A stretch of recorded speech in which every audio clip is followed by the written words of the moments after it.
In this video, we're going to cover everything new with the DJI Mic 3. There's a lot more than meets the eye, a lot of more subtle changes, software improvements. We're going to cover everything in no particular order. There's currently 3 DJI mics being sold, and the Mic 3, the easiest way I can describe it is it's the best of what the Mini has and the DJI Mic 2 has, apart from one thing. If you need to use a lapel mic, you got to stick with the DJI Mic 2. It has the lapel slot in the top just there.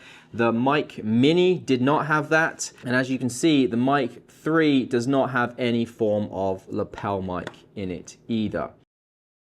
This has dual 32-bit float recording, which is a step up from the DJI Mic 2. Now, what does the dual aspect mean? There's some tone presets that you can apply when you're talking using the Mic 3. There's 3 different ones, which we'll talk about in a bit. There's also some noise cancellation. If you have either of those or both of those turned on, when you're recording the dual 32-bit float recording, it will give you a version that has those, DJI calls them algorithmically enhanced audio file versions. You'll have a version that has all that on there, and then you'll have a raw version that doesn't have those as well. So when you get to the edit, or if you send this to an editor, the editor will have their pick, because sometimes when you use noise cancellation, it can sound a little bit odd. It might not sound like you want it to. You want to use the original raw version, and the editor can do their own post-processing to the audio to reduce noise or whatever. So that's what dual 32-bit float recording is. Now, the way that you enable that is you go right to the end of the transmitter menu here, and you'll see a file option there. If you click on that, it gives you 2 options. It gives you the original file and the original and edited file. So that's just with everything turned off, and then that's with the original and the edited file. Now, obviously these record audio internally, but there's no USB-C port anywhere on these. So how do you dump the audio? Well, I'm glad DJI has finally done this, but you can take the case now and you can plug in with a USB-C port on the back there directly to your computer or whatever, and both of the mics will simultaneously appear as devices that you can download the audio from. Now, there's 3 voice presets or tones that you can apply to the Mic 3 that give your voice a slightly different feel and sound. You get to those by tapping just here, swiping across. You'll see right here that you have regular, you also have rich, and you also have bright. This is what my voice sounds like with the regular setting on the DJI Mic 3. This is what my voice sounds like with the rich setting on the DJI Mic 3. And this is what my voice sounds like with the bright setting on the DJI Mic 3. It's not a comprehensive test, but it will give you a rough idea of what it sounds like. I've been using rich on a lot of the stuff that I've been making, and I do quite like it. A lot of people said that the DJI Mic 2 didn't have the best sound to it, and I think that's why they implemented these tone settings. The Mic 3 transmitters come in at 16 grams with the magnet attached to the back there, but it also now comes with this rotatable clip, which you can just attach on there, and this will rotate one of 4 directions. It'll turn 90 degrees all the way around like that. You can kind of offset it, but it doesn't lock into that place. So one of 4 directions, and this is a physical clip that you can attach to things. Why do you need that? So if someone has a shirt where you need to clip it on this direction, don't leave it so the audio is being picked up this way. Turn it 90 degrees and you'll get better audio because it's closer to the mouth. That's really going to be handy if you're attaching this to talent, because there's no lapel mic input on this, right? This is just designed as a really small, discreet way to attach this to someone, to content creators, and you often get people wearing button-up shirts, different clothing. That means you might actually have to attach this upside down or whatever. So it gives you the option to do that. Now, this has lossless audio, as you can see just here. I haven't had the opportunity to test this, so I'm just going to go off the white paper, the specs, what it says. So when lossless audio transmission is enabled, the transmitter can transmit uncompressed 48 kilohertz 24-bit audio to the receiver, achieving high fidelity transmission. Additionally, in lossless mode, the audio quality for recording instruments such as pianos and violins is significantly enhanced, albeit at the cost of a reduced battery life. If that's something you need, it's right there in the menus now. I haven't had the opportunity to test this one as DJI didn't send through multiple units, but you can create an audio network of 4TX and 8RX. One receiver supports pairing up to 4 transmitters simultaneously, and one master receiver can connect 7 sub-receivers. So if you're doing multi-camera sequences, multi-person broadcasts, this is where you could use that. You can also use the Sony hot shoe adapter to enable 4-channel audio recording.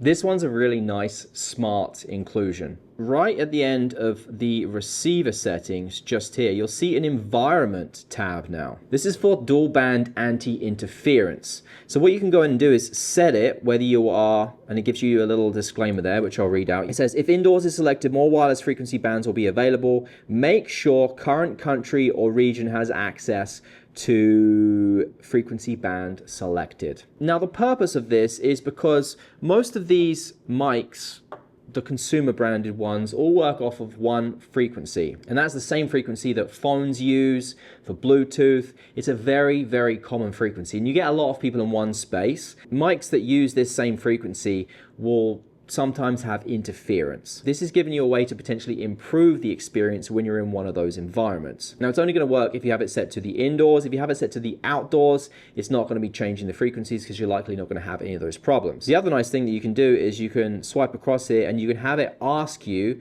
which environment you're shooting in every single time you turn it on. Very subtle but very smart design choice.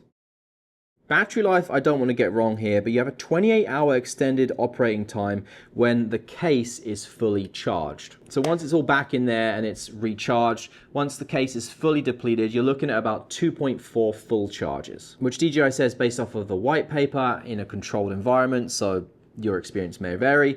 28 hours of total use, and they include tools to kind of help you with maximizing your battery life as well. You still have the auto on off with camera, which you can enable on the receiver, and it also has an auto turn off if it doesn't connect to anything. The auto off is really handy. If it doesn't sync to anything, it will automatically turn off if you choose to have it enabled, so it's just another way to save your battery. On top of that, they now have a quick charge to 80% in 18 minutes. So when it's idle and levels go below 25%, a 5-volt or higher charger can get you 2 additional hours of usage with a 5-minute charge.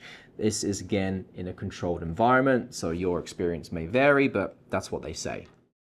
You can see just here that this will actually lock in. So if I put that in there, I can then tighten this up like so, and it can't accidentally come out of there. Maybe that was an issue. I didn't ever see that being an issue myself, having a cable plugged in before. It was more so if you're using this like with a lapel mic, that's when you'd want to have something like that, but hey, it's a welcome change. Previously with the Mic Mini, you could kind of get everything in there, but it wasn't the best. This has been really smartly designed. Let me walk you through everything they've done here. But so obviously we're all used to seeing everything in the bottom here, your phone mount just here, the receiver, the 2 transmitters, but it's up top here that they've done the work to really allow everything to properly fit in there. So you see the little space just inside, it's really hard to do this backwards, just inside here, there's a little divider there. That is for the 2 magnets. 1, 2 in there. Now, you do have to be very careful with those. If you don't get them exactly right, they're magnets, so they just go wherever, like I'll show you what I mean. They just kind of attach to each other. So you do have to make sure that you have them separated by the divider just there. There's a little space where they're showing that you should put the 3.5mm cable.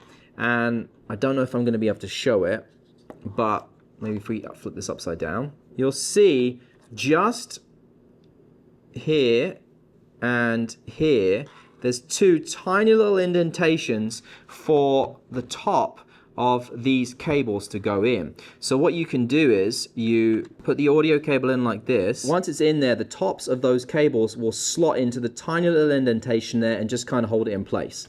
And then you can put your windsocks, one up there, and the case closes easily, no problem. And nothing comes out once it's all attached in there properly, as you can see. Shake it a little bit.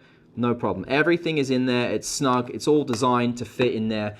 So you don't need to bring, is this the right one? No, that's the Mic Mini. You don't need to bring the pouch with you anymore. You can if you want to. It does come with a USB-C cable and 2 additional windsocks that are gray. I also have the iPhone mount there as well if you don't have an iPhone that has USB-C. But you don't really need to carry this pouch anymore. You can just carry the unit here, and I really like that. Now this isn't really a new one, but you'll see my light on this transmitter here is flashing blue.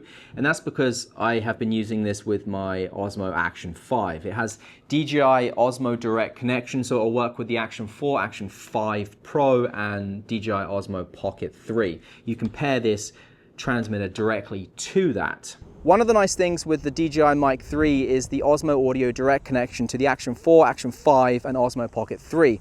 Once it's connected, you can see the levels on the screen there, but I can also tap record on the Action 5 here, and you'll see it's now recording the audio on the internal mic of the Mic 3, so it's 32-bit float, and I can hit record again, and it'll stop recording on the mic directly as well. 2 levels of noise cancellation on this, and you get to it by tapping just here, and then you swipe across. And this is your noise cancellation just here. So right now it's off. You see how the light's green there? If I tap it once, that gives me my basic noise cancellation. You see how the light's yellow? Tap it again. That will give you my strong noise cancellation. Now the light doesn't change, so you don't really know if you're in, you see how it's the same when you're in basic as it is when you're in strong there. So you don't really know which setting you're in.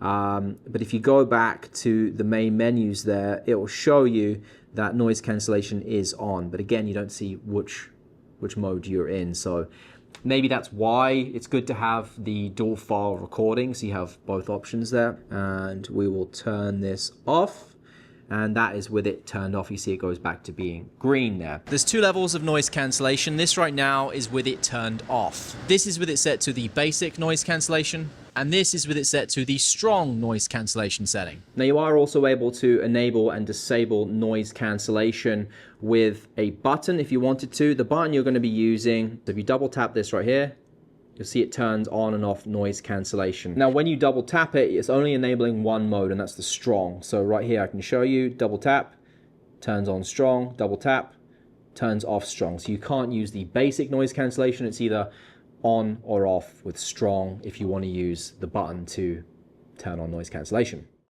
400-meter range with the DJI Mic 3, which is a little bit better than before.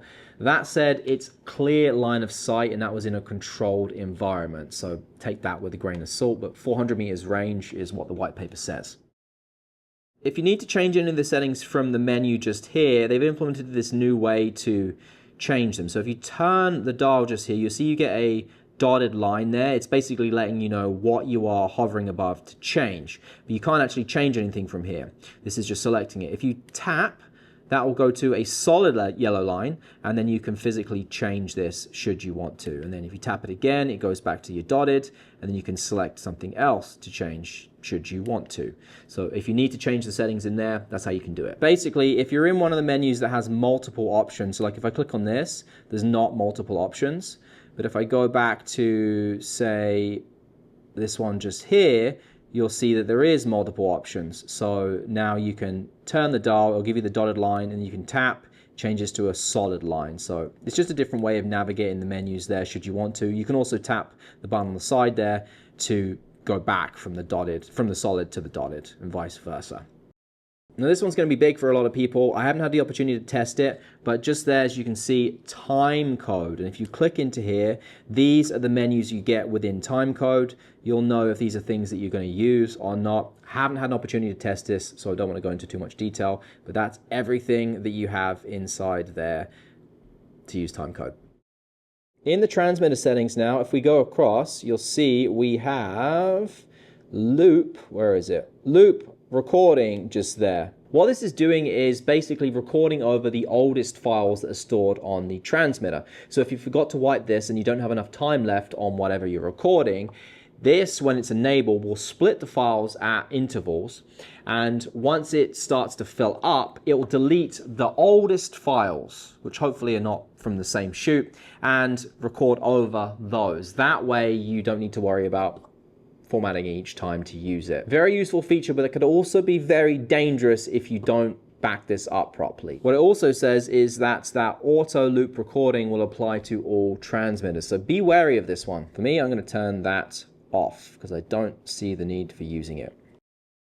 If you want to lock the screen so you can't accidentally tap things, if you click and hold this button for 2 seconds there, it will lock the screen, and if you click and hold that button again, it will unlock the screen. Pretty straightforward. In the transmitters again, you have another new one, adaptive gain control. Now once this is on, you have two options in there, automatic and dynamic in there. Now automatic, what that's going to do is it's going to handle big spikes in audio, sudden loud sounds, and suppress them and get you a consistent audio level. Now the dynamic works a little bit differently. This adjusts your output based off of the input, the sound coming in. So if the sound coming in is too low or too high, it adjusts the gain for you to be more consistent. If you're in a studio, a quiet environment, and it realizes that the audio is too low, it will bring it up for you, bring that gain up for you. The same if it's too loud, it will bring that gain down for you. So dynamic is more for studios, automatic is more for when there's going to be sudden spikes and then there's no more spikes, and it's going to suppress that to get you more consistent. In the transmitter settings, there's yet another new feature, and this one's a really handy kind of fail-safe. Low power auto recording, either on or off, and this will apply to all of your transmitters when it's enabled.